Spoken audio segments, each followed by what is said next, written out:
Jumping into the Deer Hunter a little bit, do you remember the first time you saw the Deer Hunter? I don't. No, I don't. Even though I say in the book that everybody remembers the first time they saw it, I actually don't remember the first time I saw it, but lots of people do. I saw it, I must have seen it when it came out. Must have done.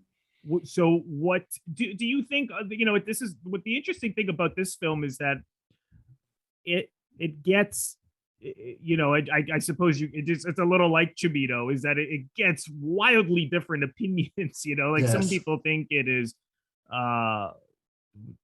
racist and pro-war, and then you have other people who think it's an anti-war film.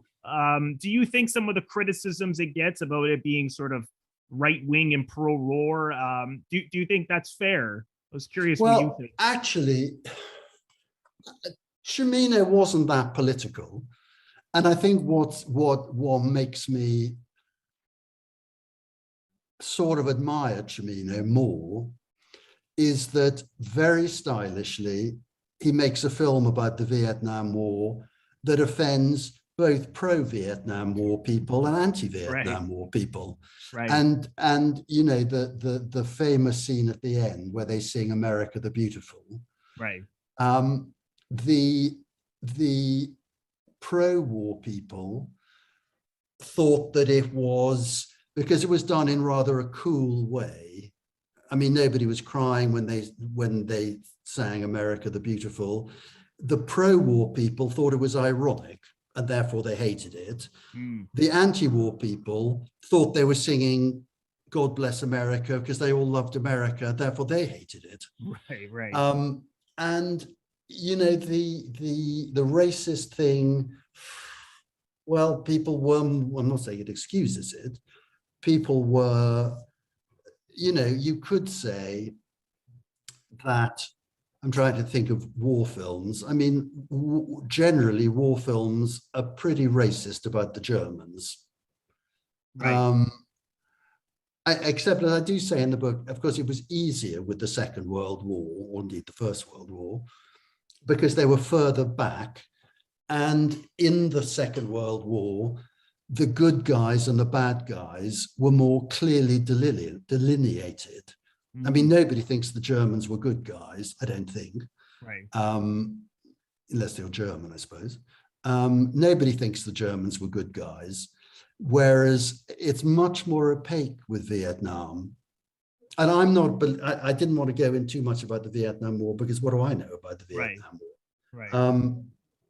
But it's much harder to work out who the good guys and the bad guys are. That's really what I mean. Whereas in the Second World War, it's easy. We know who the good guys were and the bad guys. Whereas then, because of the anti-war feeling and whether America should have been in the war at all and all those things,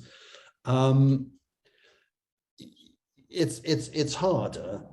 And therefore, the accusations of racism are, in a sense, kind of true, even though Second World films are just as racist about the Germans, but people think it's okay to be racist about the Germans. Right. Whereas the Vietnamese and the Viet Cong and all that, it doesn't look so good to be as racist as the film looks.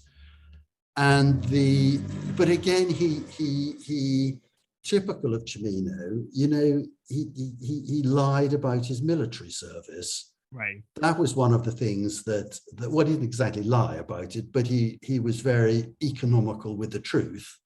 He never said he'd actually fought in Vietnam, but he said he was in the Green Beret Medical Corps during the Tet Offensive. The Tet Offensive was in '68, and I'm no expert on it, but it was one of the most contentious, violent, difficult parts of the war. Whereas in fact, he was in the medical reserves in 1962 when the war hadn't even started. Right. So by putting himself in the middle of the Tet Offensive, it made him like center stage in the most difficult part of the war. But in fact, in 1968, he was directing commercials in New York. So that didn't help him at all, because it made him look as if he'd lied. And in fact, he had lied to some extent. The Russian roulette thing, I never quite understood why that caused so much controversy. I mean, whether it happened or didn't happen, and I suspect probably it didn't happen, but in a sense, it's not a documentary. Right. And he was using it, I suppose, an example of terrible things that happen in war. Mm-hmm. Mm-hmm.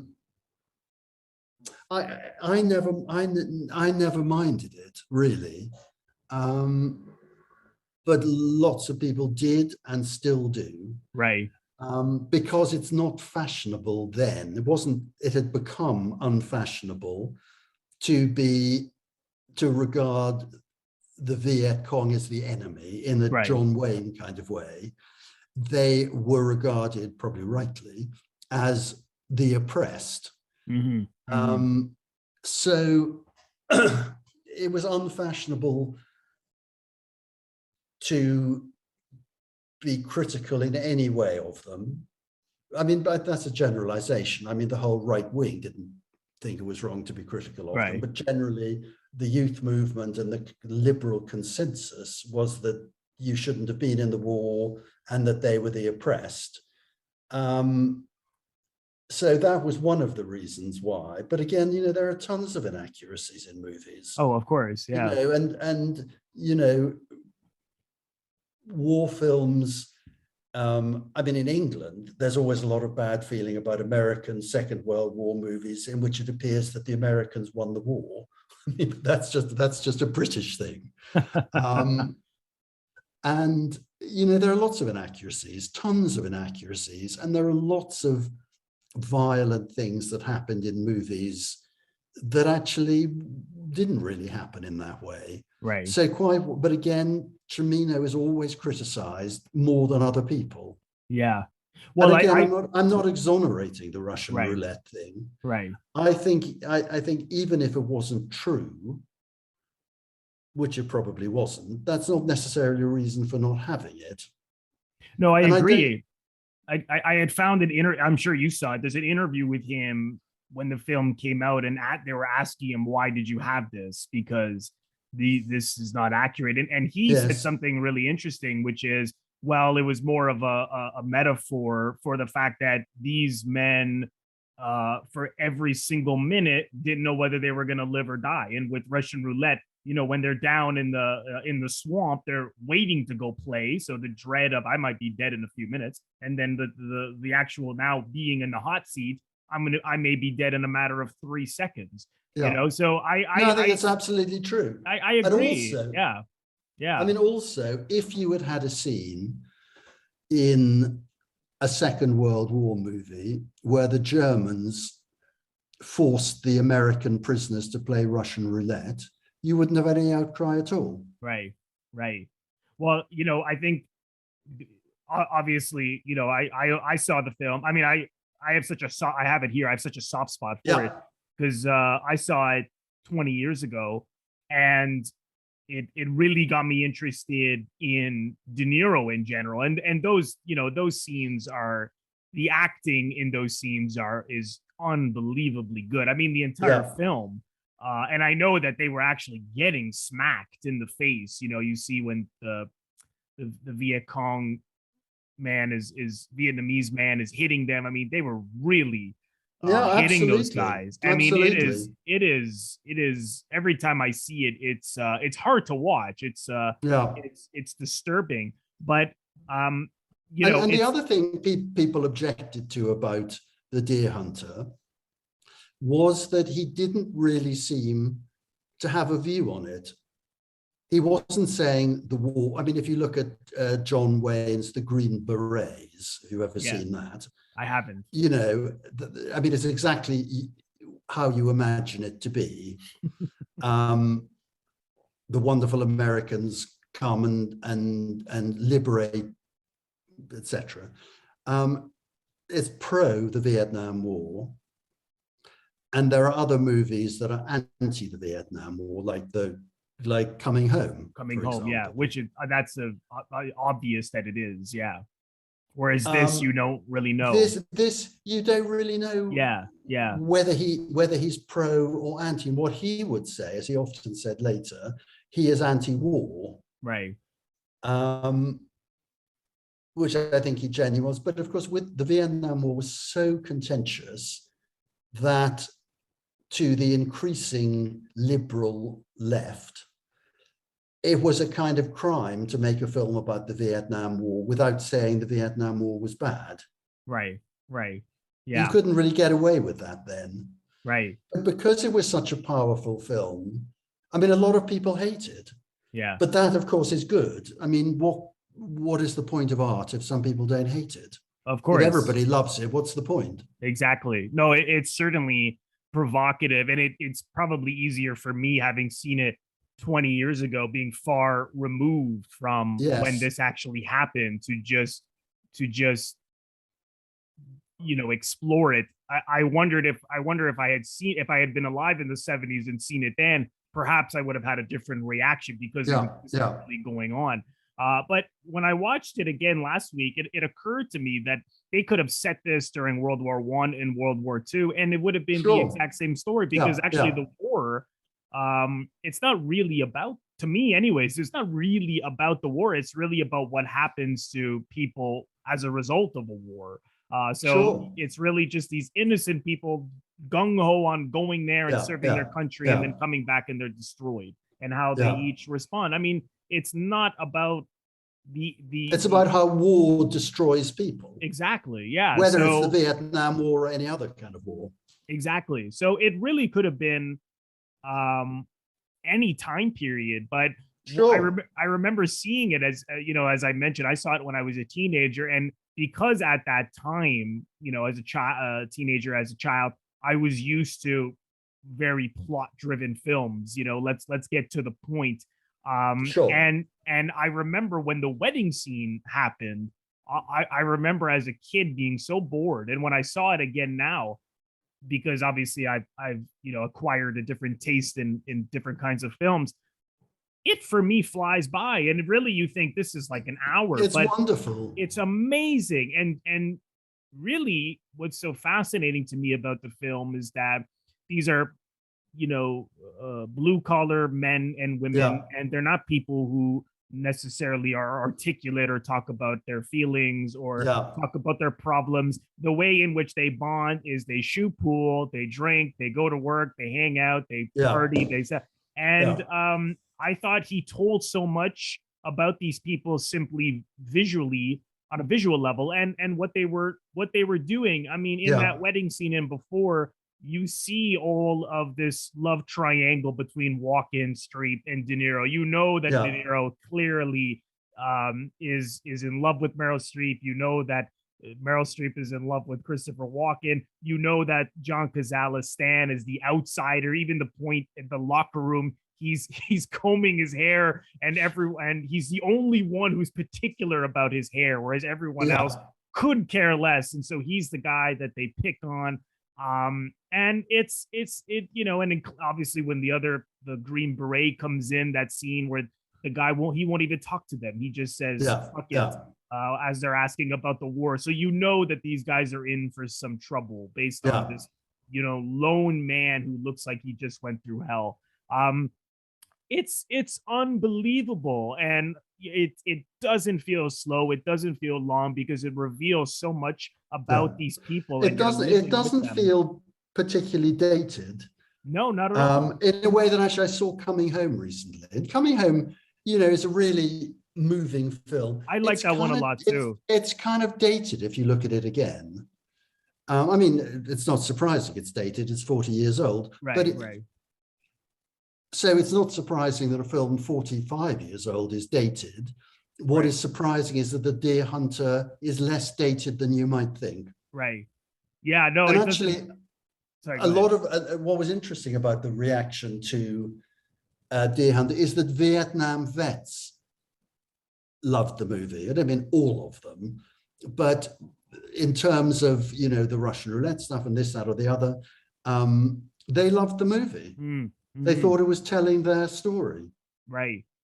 Yeah. And I think it's so powerful because it's so much about these people and what happens to them. The first time I got interested in this was watching almost 20 years ago, the AFI did a tribute to De Niro. And I don't know if you ever saw that, but No. when he spoke about it, they interviewed him about this film. He started to cry. Here he is 25 years later. This is in 2003. He thought that the script was so moving and that what happened to these men. He highlights the scene when he goes into the hospital to see John Savage, and that he's pretending not to notice that his legs are gone. Yeah. You see him smiling, and they're talking about everything except what's happening. Yes. Hey, you look good. How's it going? It's great. It's great. And De Niro, actually, he said that's one of the hardest emotional scenes Yeah. he ever did. And here he is, and he still was so moved by it. And even the scenes that he has with Meryl Streep, I mean, they talk about everything except what's going on. I mean, they're so, there's an awkwardness. They just don't. And what do you say? I mean, what is he going to say about what happened? And the fact that Nick is still there. These are not people who know how to use their words, or and you even see her in the grocery shop she works at, and she's crying, and she doesn't want to tell him why, right? But the audience knows more than the characters do. And I love that. I'm always amazed at films where really you look at it and no one has really talked about anything, but yet it's all there, and it's so powerful. I mean, I was weeping at the end. I mean, I've seen it a number of times, but it's still it's jaw-dropping. And I got part of a Facebook conversation last week. A film critic here in Toronto loves this film, and some people commented saying that they find it so corny, and just because of some of the dialogue, like the this is this that De Niro says in one shot.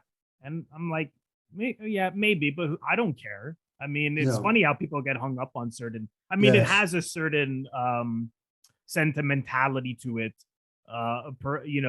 perhaps, but I find it enormously powerful. I don't know. It absolutely is. Yeah. No, I totally agree. And that I mean, I know you mentioned this in the book, that he was very interested in what makes a man and masculinity. And, De Niro is, as Michael, for whatever reason, has this strength about him that is, he's like a superhero almost. I mean, he saves everybody, and he's able to sort of go on with his life, whereas for whatever reason, Nick can't. And that's the true tragedy. But that last scene is which is basically a suicide, where Nick kills himself. I mean, I could see how perhaps people would find some of these things a little far-fetched. For example, that he was winning all this money on Russian roulette and sending the money home. I mean, sure, but it's who cares? I mean, it's like Hitchcock said, it's turning the implausible into plausible. Because it's the feelings of the fact that he was probably hoping one of those bullets were just going to take him out eventually. And of course, like the whole thing about movies or literature, fiction, it's not about what's true or not. It's about what you believe. Exactly. And there are tons of things that are true. Like you hear weird stories like, identical twins separated at birth, who 40 years later find themselves at the deli counter of Whole Foods. Do you believe it? I don't believe it, but it's true. Right. Whereas and just like the Russian roulette thing, if you think about it, you're absolutely right. He survived for 5 years playing Russian roulette day in and day out. Right. But you believe it. Totally believe it. Yeah. Even the fact that they got out of that. I mean, I know some of those guards were kind of sleepy, but they had like tons of guns. I mean, two guys. I mean, it does have a superhero quality to it, but I never doubt it. I never really doubt it. Which is, it just goes to and even when it cuts from the guy, the people in the bar, and it cuts to Vietnam and that explosion. If you think about it, so Robert De Niro is there. And he runs into Chris Walken and John Savage. Oh yeah, yeah. You Oh, just, it's right like when they cut to the they're war. walking Yeah, down Fifth Avenue and they suddenly run into each other. They're in the middle of God knows where and they run into each yeah, other. yeah. But who cares? Who Yeah, cares? I know. I don't doubt it. What I really like about that scene is that here they were playing the piano in the last scene, all after the wedding and after the deer hunting, and he just boom, he just cuts right to the Yes. war. I think that works It's beautifully. brilliant. You don't see Brilliant. them saying goodbye to Yeah. Yeah. everybody. He just, it's interesting that he knew when to have the sequences so long, like in the wedding, Yeah. so you really feel for these people. You really get to know them. You basically live with them. But then he knew what to cut, which was the hellos and the Yeah. goodbyes and Yeah. we'll Yeah. be back. Because why do you don't really need Yeah. to Yeah. you don't really need to see that. But I mean, there's something very simple and direct about it. There's not, I think really all the ambiguities are about the whether it was anti-war, pro-war, the things that we've been discussing. The only scene that I was sort of really thinking about was after he goes De Niro and after he's back to the war and then they go deer hunting and he's about to shoot the deer and then he points up because he can't do it clearly because of he can't kill anymore Yeah. because of and he screams out okay a couple of times, Yeah. and that was something I wondered what that was about. I don't know if you ever gave any thought to that. Why Actually, he sort of I'm ashamed that I don't actually even remember that bit. oh, that's okay. Sorry. No, well, I had never remembered. I mean, I No. remembered the scene that where he points up and I doesn't know. I shoot. remember. Of course, I remember that. Yeah, and it's interesting that he goes to the deer okay, and then there's a wide shot, and then he really hollers it okay, and I thought it was sort of like okay, I've learned my lesson. That's how I took it. I won't kill again or something. Yeah. Yeah. But other than that, it's a really simple scene, and Yeah. I love. I mean, it's just tragedy that we lost an actor like John Cazale so young because Yes. 5 movies, 5 masterpieces. This is and What are the 5 movies? Dog Day Afternoon, Godfather, Deer 1 and 2, Hunter. and then the What? Conversation. Oh, The Conversation. God, The Conversation is such a great movie. So good. I love it. I'd forgotten he was in The Conversation. Yeah, and he's perfect. He was such a good actor. It'd be interesting to see what kind of parts he would have played, but he's always perfect as this sort of loser guy, Yeah. I mean, I hate to put it that way, but he's sort of the the sort of Yes. a bit of a bum, and he's always fast. I mean, I love his scenes with De Niro in this, particularly when he's playing around with that stupid little gun, and Yeah. De Niro takes it out of his hand, and exactly why he's doing that. Yeah. It's like, how dare you treat this as a toy? He Yeah. even has, speaking of Rutanya Alda, he even has the little kid with the toy gun when De Niro goes That's to right. visit her. Yeah. Yeah. And again, just the sense of everyone is, it's everyone was treating these objects as toys or to kill a deer Yeah. and not taking it seriously. And now, that kid may be next, the next war. It's sort of the Sure. irony of the piece. But I wasn't sure how I was going to feel about it again because, like I said, I hadn't seen it in a while, and I thought, oh, but well, I kind of got hung up on some of these different criticisms. People, oh, it's corny and stuff, and it may be in some ways, but I think it's wonderful. I think it's a Yeah. It is. It is. Once Charles and I finished our discussion, there was a couple of things about the Deer Hunter that I didn't mention that was sort of eating away at me that I didn't mention it. So I wanted to mention a couple of things about the relationship between Robert De Niro's character Michael and Meryl Streep's character Linda. There's this love triangle feel between their characters and the character of Nikki, played by Christopher Walken, that you see from the wedding sequence at the beginning, that De Niro as Michael is clearly totally in love with Linda. He even has a picture of her in his wallet that you see when he comes back from Vietnam and he's in in a hotel room that he's staying at. He takes out his wallet and he's carrying a picture. And again, this is all done visually. Everything you see about their relationship is done on a visual level, so no one says anything that is telling the audience this. It's all done visually, and they're both after the war extremely vulnerable and broken for different reasons. For Linda, it's the fact that she misses Nick terribly. She's worried sick about him. She's now been alone without him. You see in the beginning of the film that she actually has an abusive father who's an alcoholic. And Michael, of course, from all that he experienced in Vietnam, is also, very vulnerable, very broken. And so they need affection, and they need love, and they need something to ease the wounds. And again, these are not people who know how to articulate their feelings. And so Linda suddenly says to Michael, let's go to bed together. And so what's interesting is that it almost, it certainly implies that they had sex. She was torn between the two men, and it's ambiguous as to whether she really loved Nick or whether she really loved Michael, or perhaps she loved them both, and so she was torn between the two men. So it's certainly implied that they had sex together. They're in a hotel room. She gets into a bed only wearing a towel. But what's interesting is that it's not just, we're in love or we're so attracted to each other, so let's have sex with each other.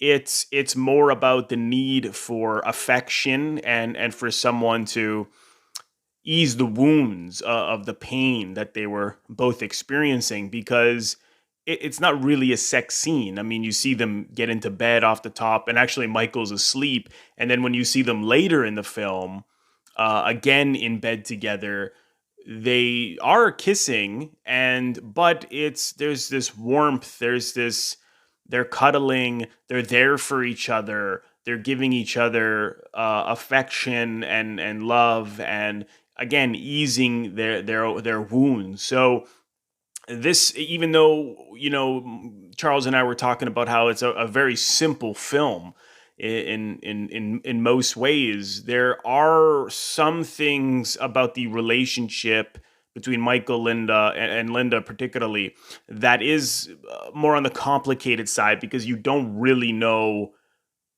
how Linda feels about Michael or how she feels about Nick. It's really up to the audience as to why they suddenly go into bed together.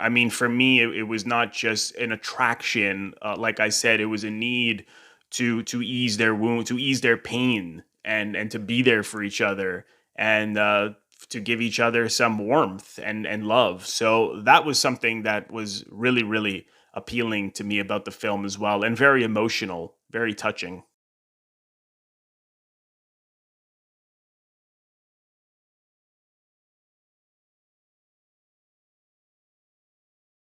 Thank you so much, everyone, for watching. I want to thank all of my members on Patreon. If you're interested in becoming a member of my Patreon, head over to the link, patreon.com/Robert Bellissimo at the movies, for full details. Patreon is exclusive content that I create month in and month out. And as a subscriber, you are able to vote on polls and contribute to what I do on Patreon month in and month out. So head over to the link for full details. You can also leave a donation directly to my YouTube channel by pressing the thanks link, which you will find directly below the video frame. Just click on the thanks link and you can leave a donation there if you choose to. And lastly, if this is your first time here, please consider subscribing. It is absolutely free to do so. By pressing the Robert Bellissimo at the movies logo, you will see it floating above my head in the top left corner. To your top left, in just a second, just click on that and then click the bell in order to get a notification every time I release one of my new episodes. Also click the like button and leave a comment below. Let me know what you think of this episode. Also, you can also share the episode. All of these things are what produce traction to my YouTube channel. So I appreciate you watching, and thank you again, and I will see you in the next episode.